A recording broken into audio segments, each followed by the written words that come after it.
I have a question for you. Did you vote already? Millions of Americans have voted already, and in numbers that have surpassed the early voting that happened in the 2016 presidential election. Now, some people will attribute some reasons for why that happens and why it didn't, but at this point, that's irrelevant. Today, in the Gentleman's Brotherhood, I'm talking to you about politics, but not in the way that you may be thinking about. I'm not going to tell you, hey, you should vote for this candidate or you should vote for the other candidate. You should vote this way in this issue or the other way in this issue. What I want to talk to you today about is the fact that in the 2016 presidential election, 55.7% of Americans showed up to the polling stations. That is a dismal number in comparison to many other developed countries. As a matter of fact, the US figured number 26 on a list of the Organization for the Economic Cooperation and Development. That means some of the other countries of the world that are also democracies that have a vested interest in the progress of their countries, we figured 26th out of 32 in that list. And I think that there's some underlying reasons why people don't vote. Today, I want to talk to you about voting your conscience. One of the reasons why people don't vote is that they don't feel that they're informed enough. They perhaps feel inadequate going and voting when they know they're going to face some questions that they don't really know how to answer. So ideally, in the next few minutes, I'll share with you some tips and some tricks that can help you be a more involved, a more informed voter without necessarily making politics your number one priority.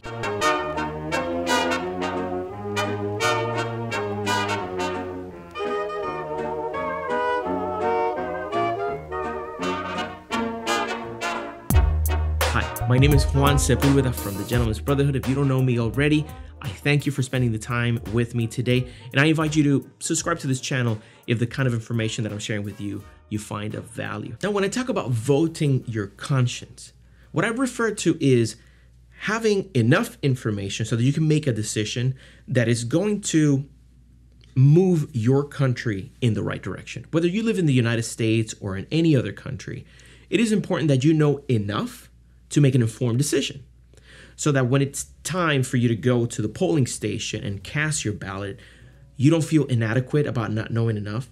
You don't feel that you are voting for something or for someone that you are not familiar with. That can't be a good feeling, and perhaps is one of the reasons why so many people avoid voting altogether. I'm not advocating that politics becomes your number one priority in life, but what I'm saying is that as members of a civilized society, I think it's our civic duty that we are somewhat involved in the selection of the direction in which our country moves. So here's some tips to help you in that process. First off, I want to talk to you about the virtue ethics approach. That is the approach in which you are looking at voting and you're looking at the decision making as a result of your analysis of a variety of virtues. And first, I think it's important for me to clarify, what are virtues? Virtues are excellent character traits. Virtues are the things that show moral rectitude or show that you are an upstanding or upright citizen. And among some of the virtues that you can find whenever you're looking at politics, you can think of honesty, integrity, courage, compassion, empathy. These are all traits that are going to make you as a voter and the candidates who are in the ballot, these are some of the virtues that you can look at and try to come up with a determination of whether these are individuals that you want to vote for. Now, the virtue of integrity, for example, the individual that you're looking at in the ballot, do their words match their actions? This is an important trait to have because you want someone who is someone who has integrity, someone who walks the walk, not just talks the talk.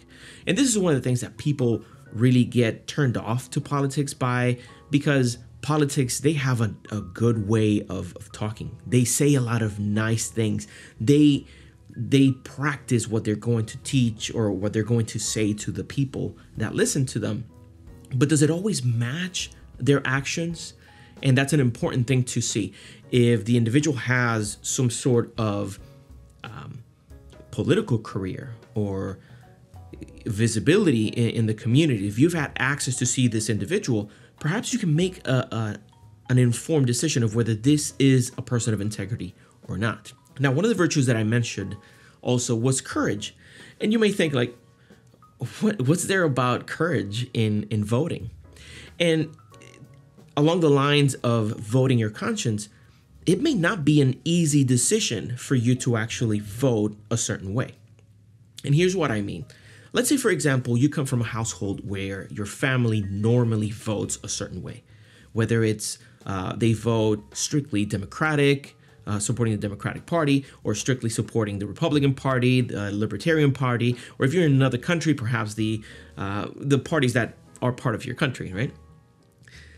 If you go to the polling stations and you cast a vote strictly for that party, perhaps you're not taking into account their positions, right? So it may take some courage for you to go against what your family normally does. And I hear this all the time. Well, in my house, we always vote Republican, or in my family, we're always Democratic supporters. But I don't think that's a very good or well-informed reason to vote a certain way. So the virtue of courage comes into place because you're being courageous in casting a ballot that goes against what perhaps your friends, your family, your community members are expecting. Now, from a virtue ethics point of view, you also have to consider vices, which would be the opposite of virtues. And vices are considered to be things related to moral depravity, moral fault, or failings. You could describe vices as defects or trivial defects, or perhaps shortcomings in an individual's character. And I'll help you by thinking through some of these vices. The word vice normally is associated with physical vices like smoking or drinking, but we all know that in moderation, some of those things are okay to do. But the word vice has an even deeper, more broad connotation. And I'll share some examples of vices that perhaps come into play in your decision making so that you can vote your conscience. Let's say, for example, an individual who is being lazy. Oh, I just don't want to have to research. I don't want to have to talk about politics and find out how to vote. The vice of sloth, right? Which is the opposite of industry, of hard work. Maybe you're being a little lazy. You really don't feel like doing all that work to cast your vote. So the vice of sloth is one that creeps up.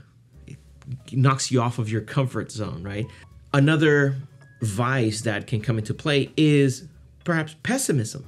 Perhaps you have this negative idea of what voting means, or whether your vote really has any impact whatsoever.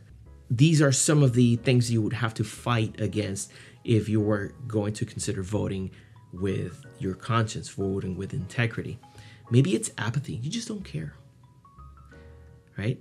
And all these vices, they kind of work against the character that we're trying to build as gentlemen. So getting rid of as many vices as we can and promoting as many virtues as we can is a good way to progressively become more and more gentleman-like. Here are a couple of examples I have for you. Impulsiveness, right? Does your candidate act impulsively and doesn't consider the ramifications of their actions or the consequences of their decisions? Is ego something that comes into play, something that becomes an obstacle to the leader? And the good thing is that when you look at the virtues and vices of the individual characters, or I keep on saying characters, but the individual candidates that are in the ballot, you can see, are these character traits that I'm willing to support? Are these descriptors of an individual that I want at the helm of my country? And this should help you make a decision to vote your conscience adequately. Now, when it's time for you to look at the issues and look at the candidates, how can you make sure that you're not compromising your values? How do you make sure that you're not compromising your ideals for your country? Well, you got to start somewhere, right? And in this case, you have to start by really understanding, what are your values? What do you believe? It helps to know what are the things that are at stake at the moment. I'm going to give you some examples of important issues in the 2020 elections. This is according to the Pew Research Center: the economy, healthcare, Supreme Court appointments, the coronavirus outbreak, violent crime, foreign policy, gun policy, race and ethnic inequality, immigration, climate change, abortion. These are all topics that are up at stake because the candidates perhaps feel a certain way depending on each one of these topics. So what helps you is if you go through this list and you look at, let's say, for example, foreign policy. How do you feel about foreign policy?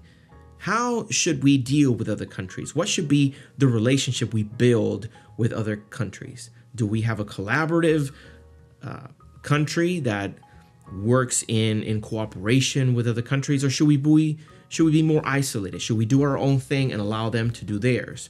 When it comes to immigration, for example, are you open for controlled immigration, or do you think everyone should come into the country? So what are your values when it comes to these topics? If you have a departing point or you have a baseline to make a decision, then whenever you look at candidates, you can understand, oh, my thoughts line up with his in this topic, so he deserves my vote. Or if it's the opposite for the candidate, you say, I don't like how he deals with this topic, then you know that perhaps in that regards, you don't want to support him. So voting your conscience, voting with integrity in this case would mean knowing your values and then comparing those with the values proposed by the individuals that are running for office. Now you may think, Juan, but it's a lot. I mean, how do I even know what these candidates know? Like, I'm not constantly watching politics. I don't know what they believe. You have certain options. And I want to give you some choices that can help you make decisions better. For example, to find how the candidates stand in regards to different positions, if there's an issue, what does this individual believe? You can go to their website or you can go to their social media accounts, and at a glance, you can see here's their public policy stance. Here's what they believe about immigration. Here's what they believe about the economy. Here's what they believe about the response to the coronavirus pandemic. And that can clarify for you at a glance what they publicly say about those things. Another thing you could do is watch the debates. And I know the debates can be a little bit chaotic at times, or they can be lengthy. Maybe you don't have that amount of time, but you could go today, for example, on YouTube, you can look at some of the highlights of the debates, and you can see what are some of the things that they are arguing or presenting in those debates and help you make a better decision. Another thing that would be very helpful to make your process easier is if you were to request either a sample ballot over the mail or actually request the real ballot, you can look at the different issues at play so that then you can do the research necessary to make a decision on it. Now, you can do this research on your own. You can go online and communicate with some of the people that you admire. You can look at newspapers. Historically, newspapers has been the place to go to see the issues. But nowadays, it's not easy for you to find an opinion online that is reliable. There's this phenomena that we see where you have different news outlets that take a position, a biased leaning one way or another. So it becomes difficult for you to understand or for you to really trust. Are they presenting this in an unbiased, very neutral position, or are they trying to convince me to vote a certain way? And recently, I have found some resources that have helped me tremendously, and I encourage that you check them out as well. A website like allsides.com shows you a headline, and it shows you 3 different headlines, one from a left-leaning news outlet, one from a neutral outlet, and one from a right-leaning outlet. So you can see how they are presenting the news independently. And you can then make your own decision by looking at 3 different sources that give you better insight into what the issue is or what the news is. To make it easy for you to access these resources, I'm going to include links in the comments section. Another one that I found that I think is very informative is called @Fonts Media. And what this page does is they look at a myriad of articles about specific subjects, and they see how biased the reporting is.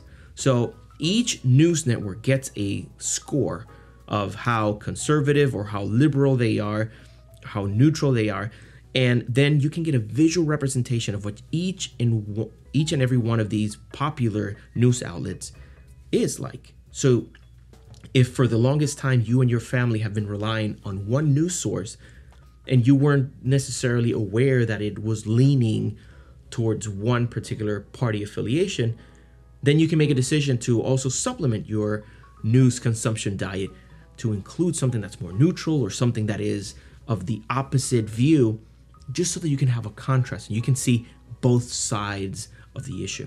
So in summary, do I want you to prioritize politics over everything else now and spend all your days and nights consuming politics? Listen, it feels like it sometimes whenever the voting cycle comes along. It feels like that's all we hear in the news for a year on end. But that's not what I encourage you to do. What I would like for you to do is for you to be an informed citizen, for you to take your civic responsibility of voting, of having a voice in choosing the people that lead the country, in choosing the outcome of proposed laws and amendments. It is important that we have an active participation in the future of our country. That is part of what makes us a civilized country, is that we all come together, and despite our ideological differences, we try to come with a consensus and put forth laws that are going to help us achieve different outcomes in our country.